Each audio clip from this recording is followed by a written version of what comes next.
Dinam khobor nyele sanam ge sagun dara masuk gani sanam ge napai ge menak bon ar dinam khobor bon nyeleda jaman kan tehnya mid nawa khobor ayo kate ape ko samang re seter hoy থেকে ওই ওর এগেনস্টে আমরা আদালতে যাব এবং এই যে সারা পশ্চিমবাংলা জুড়ে যে ফেক সার্টিফিকেট ইস্যু হচ্ছে মানে তার জন্য আমাদের যে আমরা যে বঞ্চিত হচ্ছি এর বিরুদ্ধে আমরা গণ আন্দোলন গড়ে তুলব আর তো এটা আমরা মেনে নেব না আর কি। তো উনি কথা দিয়েছেন আমরা অপেক্ষায় আছি যদি কোনো অ্যাকশন না হয় তাহলে আমরা কিন্তু ওই আদালতে যেতে বাধ্য থাকবো আর কি। ফেক এসটি সার্টিফিকেট ধারীদের বিরুদ্ধে লাগাতার আন্দোলন করে চলেছে পশ্চিমবঙ্গ আদিবাসী কল্যাণ সমিতি এবং এ নিয়ে গত 3রা সেপ্টেম্বর রঘুনাথপুর মহকুমা শাসকের সঙ্গে দেখা করলেন সংগঠনের পুরুলিয়ার আদিবাসীরা। এর আগে পুরুলিয়া আদিবাসীরা জেলা শাসক এবং বিভিন্ন মহকুমা শাসক এবং জনপ্রতিনিধিদের কাছে ফেক এসটি সার্টিফিকেট ধারীদের বিরুদ্ধে ব্যবস্থা গ্রহণের জন্য এবং এর বিহিত চেয়ে দ্বারস্থ হয়েছেন। কেননা দুয়ারে সরকার প্রকল্পে অনেক আদিবাসী শ্রেণীর মানুষজন এসটি সার্টিফিকেটের জন্য আবেদন করতে পারেন এবং এসটি সার্টিফিকেট বের করে নিতে পারেন বলে আশঙ্কা করেছেন আদিবাসীরা। এ নিয়ে কিছুদিন এক সংবাদপত্রে প্রকাশিত খবর অনুযায়ী বুনিয়াদপুরে 50 থেকে 60 জন মহিলা অনৈতিক উপায়ে জাতিগত সংশয়পত্র তৈরি করার সময় হাতে নাতে ধরা পড়েন পুরপ্রধান অখিল চন্দ্র বর্মনের কাছে। তাই এই আশঙ্কায় রঘুনাথপুরের মহকুমা শাসকের সঙ্গে ফেক এসটি সার্টিফিকেট নিয়ে সংগঠনের পক্ষে দেখা করা হয় এবং এ নিয়ে মহকুমা শাসক অত্যন্ত গুরুত্ব সহকারে দেখবেন বলে আদিবাসীদের আশ্বস্ত করেছেন। পশ্চিমবঙ্গ আদিবাসী কল্যাণ সমিতির পক্ষ থেকে রঘুনাথপুর মহকুমা শাসক ডেপুটেশনে উপস্থিত ছিল পুরুলিয়া জেলা শাখার সভাপতি সনৎ কুমার সরেন, সম্পাদক গণেশ চন্দ্র মাহালি, কোষাধ্যক্ষ কল্যাণ হেমব্রম, অন্যান্য সদস্যদের মধ্যে সাতুরি ব্লক থেকে গণেশ চন্দ্র টুডু, প্রমোদনাথ মুর্মু, কাশীপুর ব্লক থেকে সমরেশ হাঁসদা, সুশীল মুর্মু, রঘুনাথপুর 1 নম্বর ব্লক থেকে ষষ্ঠীপদ হাঁসদা, বান্দোয়ান ব্লক থেকে নির্মল বাস্কি, হামিল মান্ডি বঙ্কিমচন্দ্র মুর্মু, নিতুরিয়া ব্লক থেকে লোকেন্দ্রনাথ সরেন, হুড়া ব্লক থেকে মনসারাম টুডু, মঙ্গল মুর্মু, রাজনাথ হেমব্রম, এছাড়া সুকুমল হাঁসদা, বঙ্কিমচন্দ্র হেমব্রম এবং ভারত জাকাত জোয়ান মহলের সভাপতি রাজেন্দ্রনাথ টুডু। আমরা ম্যাডামের কাছে গিয়েছিলাম, স্পষ্ট দুটা অভিযোগ ছিল আর কি। প্রথমটা যে কাশীপুর থানার ওই রঞ্জনডি গ্রামের একজন গৌতম রায় বলে একটা ভদ্রলোক, উনি সাবকাশ সাঁওতাল লিখে একটা এসটি সার্টিফিকেট বার করেছে। তার বিরুদ্ধে আমরা তদন্ত করার জন্য ম্যাডামকে বলেছি।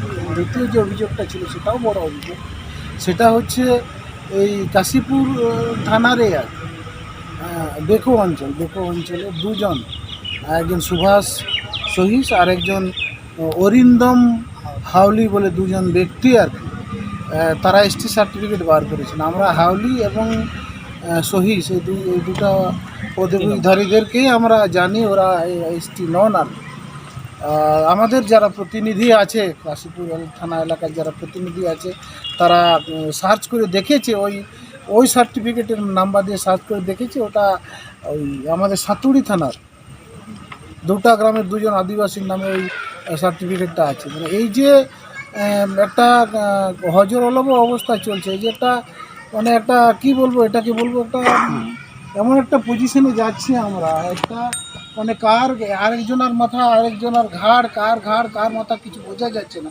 এই পরিস্থিতিতে আমরা আজকে ম্যাডামকে স্পষ্ট জানিয়ে দিলাম এই যে বিষয়গুলো উঠছে কেন, আরেকজনের এসটি সার্টিফিকেটের যে নাম্বারটা আরেকজনের নামে বেরোচ্ছে কেন, বিশেষ করে যারা আদিবাসী যারা এসটি নয় তাদের নামে বেরোচ্ছে কেন, এইটার আপনি উপযুক্ত তদন্ত করে ব্যবস্থা করুন। উনি 1 সপ্তাহ টাইম নিয়েছেন, আগামী সপ্তাহে, এই সপ্তাহ বাদ দিয়ে আগামী সপ্তাহের ভিতরে আমাদেরকে বলেছেন যে এইটার জন্য আমরা উপযুক্ত ব্যবস্থা নেব আর, এবং এটা যতদূর যাওয়া যায় মানে এটা নিয়ে যতদূর যেতে হয় আমি যাব, মানে এই কথাটা ম্যাডাম আমাদেরকে বলেছেন। যাই হোক, ম্যাডামের কথায় আমরা সন্তুষ্ট প্রকাশ করেছি। আমরা আগামী সপ্তাহের ভিতরে নিশ্চয়ই একটা ভালো রিপোর্ট আমাদের মানে সাব ডিভিশন থেকে পাবো। যদি না পাই তাহলে আমাদের তো বিভিন্ন গণসংগঠন এটার ভিতরে ইনভলভ আছে, বিভিন্ন গণসংগঠন আমরা তো ঠিক করেছি আগামী কয়েক মাসের ভিতরে এই ফেক এসটি সার্টিফিকেটের একটা বড় আন্দোলনে নামবো। শুধু এই কাশীপুর বা সাতুড়ি নয়, গোটা জেলা জুড়ে, গোটা পশ্চিমবাংলা জুড়ে এটা যে বড় একটা আন্দোলনের বাতাবরণ তৈরি হচ্ছে। আগামী দিনে প্রশাসন এবং সরকার প্রস্তুত থাকুক, আমরাও কিন্তু এটাকে শেষ দেখেই ছাড়ব। আদিবাসীদের যে অধিকার, তপশিলি উপজাতিদের যে অধিকার, এই অধিকারটাকে কোনোভাবেই আমরা হরণ হতে দেব না। এটাই আমাদের চেষ্টা। এছাড়াও অপরদিকে একই দাবিকে কেন্দ্র করে গত 31শে আগস্ট করণদিঘি এবং 1 সেপ্টেম্বর ইটাহার ব্লক আধিকারিকদের সঙ্গে দেখা করেন উত্তর দিনাজপুর আদিবাসীরা। করণদিঘি ব্লক আধিকারিকদের সঙ্গে দেখা করেন উত্তর দিনাজপুর জেলা শাখার সভাপতি চাম্পাই হাঁসদা, সহ সভাপতি সুশীল সরেন, সহ সম্পাদক দুলাল মুর্মু, কোষাধ্যক্ষ ইপিল আলম কিস্কু, উপদেষ্টা সঞ্জয় মুর্মু, এত্তিয়ার বাস্কে প্রমুখরা এবং ইটাহার ব্লক আধিকারিকদের সঙ্গে দেখা করেন ইটাহার ব্লকের সম্পাদক কাইলু মার্ডি, জেলার সহসভাপতি রমেন মান্ডি, রমেশ মুর্মু, মানু কিস্কু, সুখী হেমব্রম, বিজলি সরেন, সলিল বাস্কে, সুনিরাম মুর্মু, সুশীল টুডু, সম্রাট টুডু, বাবলু বেসরা, দীনেশ মুর্মু প্রমুখরা। এছাড়া উপস্থিত ছিল সংগঠনের পক্ষ থেকে আরও একাধিক কর্মীরা। আজকে আমরা পশ্চিমবঙ্গ আদিবাসী কল্যাণ সমিতির পক্ষ থেকে ইটাহার ব্লকের পক্ষ থেকে এসেছি। আমাদের বিডিও অফিসে বিডিও সাহেবের সঙ্গে দেখা করার উদ্দেশ্যে এবং ওনাকে একটা মেমোরেন্ডাম দেওয়ার উদ্দেশ্যে আমরা এসেছিলাম, কিন্তু দুর্ভাগ্য বিডিও সাহেবের সঙ্গে দেখা হয়নি। আমরা ওনার প্রতিনিধিকে আমাদের মেমোরেন্ডাম জমা দিয়েছি। কারণ আমাদের বিশেষ উদ্দেশ্যটা, মেমোরেন্ডাম দেওয়ার উদ্দেশ্যটা হচ্ছে সারা পশ্চিমবঙ্গব্যাপী যে এসটি যে দিন দিন যেভাবে বাড়ন্ত বেড়েছে, তাতে আমাদের বিশেষ করে প্রকৃত এসটিদের একবারে নিশ্চিহ্ন করে ফেলেছে। আমরা স্কুল, কলেজ কিংবা বিভিন্ন চাকরি ক্ষেত্রে দেখেছি বেশিরভাগই এই ফেক এসটিরা আমাদের প্রকৃত এসটিদের জায়গায় ওদের মেরিট লিস্টে নাম নথিভুক্ত হচ্ছে। আমরা এর তীব্র প্রতিবাদ জানাই এই পশ্চিমবঙ্গ আদিবাসী কল্যাণ সমিতির পক্ষ থেকে। গোটা পশ্চিমবাংলা জুড়ে এই মেমোরেন্ডাম দেওয়ার কর্মসূচি চলছে এবং আমাদের জেলা কমিটি উত্তর দিনাজপুর জেলাতে ডিএম, এসডিও, ডিসিডব্লিউ সকলকে এই মেমোরেন্ডাম দেওয়া হয়েছে। আমরা আজকে ইটাহার ব্লক বিডিও সাহেবের কাছে মেমোরেন্ডাম জমা দিলাম। আমরা 3টা কেস পেয়েছি। এক নম্বর কেস হচ্ছে একই আইডি নাম্বার দিয়ে আমরা লিস্টে আমরা দেখেছি যে সহিস আর একটা হাউলি আমরা দেখেছি, কিন্তু ওই আইডি নাম্বার দিয়ে যখন আমরা সার্চ করছি তখন আমরা যারা প্রকৃতির যে আদিবাসী মান্ডি মুর্মু এই নামটা পাচ্ছি। এটা হচ্ছে 1 নম্বর কেস। আর 2 নম্বর কেস হচ্ছে যে রঘুনাথপুর সাব ডিভিশনে রঞ্জনডি বলে একটা গ্রাম আছে, রায়, কাশীপুর থানার রায় বলে একটা ছেলে গৌতম রায় সাবকাস্ট সাঁওতাল বলে আমাদের আদিবাসী সার্টিফিকেট বার করেছে। তো এটা নিয়ে আমরা রঘুনাথপুর মহকুমা শাসককে ম্যাডামকে আমরা জানালাম যে আপনার এই মহকুমাতে এরকম একটা প্রবলেম বার হয়েছে। আমরা ওনাকে স্মারকলিপি তুলে দিলাম। হ্যাঁ, আমরা সমস্ত তথ্য ওনার কাছে তুলে দিলাম এবং আমাদের যা সমস্যা সেগুলো আমরা বললাম।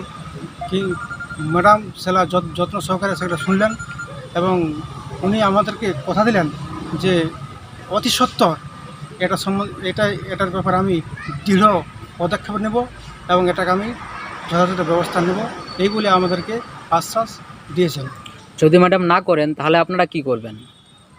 আমরা ম্যাডামকে বলেছি যদি না করেন তো উনাকে হিয়ারিংয়ে ডাকবে এবং আমরাকেও ডাকবে, ওনার যা কিছু তথ্য আছে ওনাকে দেখাতে বলবে এবং আমরা উনি যে সাঁওতালটা লিখেছেন, সাঁওতালের কি জাতিসত্ত্ব কি ভাষা, আমরা সমস্ত প্রশ্ন করব এবং আমরা প্রমাণ করে দেখিয়ে দেব ম্যাডামকে যে ইনি প্রকৃতি এসটি নয়। আচ্ছা, আপনার পরিচয়? আমি হচ্ছি গণেশচন্দ্র মাহালি, পশ্চিমবঙ্গ আদিবাসী কল্যাণ সমিতি পুরুলিয়া জেলা শাখার।